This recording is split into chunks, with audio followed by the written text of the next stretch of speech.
आलोगडाच्या मागच्या बाजूने दरबारा तुम्ही ही मार्ग त्या आपण पायऱ्या साईडने सोडल्या ना त्या पायऱ्याने जर आलो असतो इथे आलो असतो म्हणजे आपण इकडून मग इकडे अर्धे राहिलं असतं बघायला इकडे अर्धे राहिलं असतं याच गेटच्या समोर 2 हत्ती आणि 2 घोडे सजवून ठेवलेले महाराजांनी घोडे पायी चढून आले पाणकी लोक जर पाणी भरून ठेवले घोडे पाणी करून रास इकडे निघून जायचे ध्वजारोहण केलं होतं 15 ऑगस्ट 26 जानेवारी 1 मे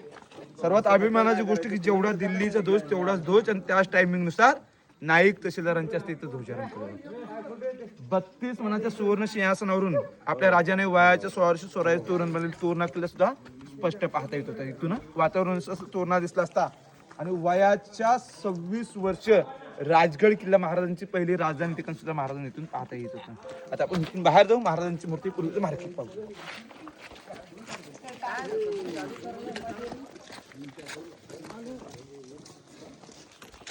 चालू कर